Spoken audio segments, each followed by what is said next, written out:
R K coaching centre Garhrampur में आप सभी लोगों का हार्दिक स्वागत है। ये प्रश्न कक्षा 10 का है जो बहुत इंपॉर्टेंट क्वेश्चन है और ये जो है 2024 में उम्मीद है कि आएगा। प्रश्न क्या है, बिंदु ए के निर्देशांक ज्ञात कीजिए जहां ए बी एक वृत्त का व्यास है जिसका केंद्र 2-3 है और बी के निर्देशांक 1 और 4 है। तो सबसे पहले बच्चों हम एक वृत्त बनाएंगे। अब इसमें कहता है ए बी वृत्त का व्यास है, तो यहाँ वृत्त का व्यास, ये वृत्त का व्यास, ये सेंटर हो गया, ठीक है, ये इसका व्यास हो गया। व्यास में ए का जो दिया है ए है और ये जो दिया है बी है।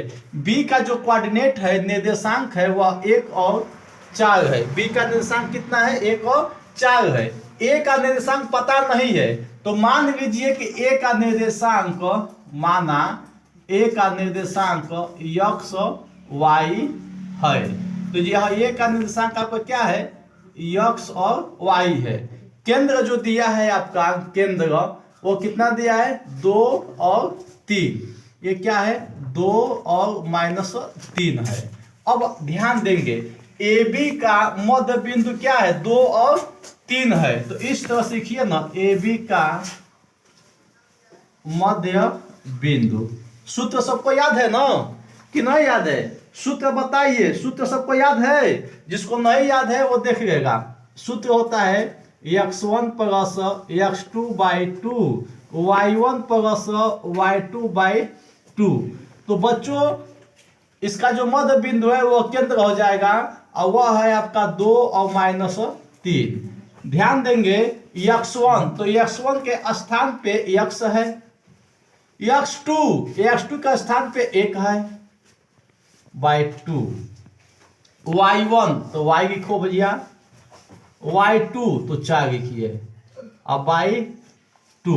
देखो बाबू, अब यह जो है x को और यह जो है y को रिप्रेजेंट करेगा, तो 2x प्लस 1/2 लेने पर, और यह -3 बच्चों y प्लस 4/2 लेने पर,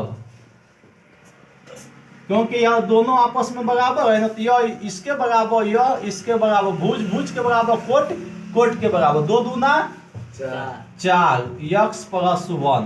अब इस 1 को पक्षांतर कीजिए तो 4 -1, तो x का मान कितना हो गया, 3, x का मान 3। यहाँ ध्यान दीजिए, 2 तिया 6, यह 2 तिया 6, और ये हो जाएगा आपका y प्लस 4 को पक्षांतर कीजिए तो -4 और -6।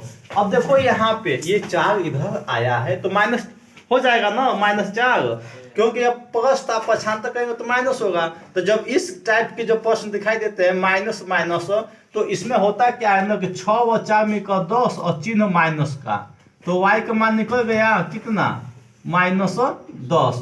तो जो a के निर्देशांक होंगे, a के निर्देशांक जो होंगे वह बच्चों 3 और -10, यही आंसर होगा। ये बहुत इंपॉर्टेंट क्वेश्चन है यूपी बोर्ड 2024 के लिए, ठीक है, तो इसको आप खूब बढ़िया से समझ लीजिए।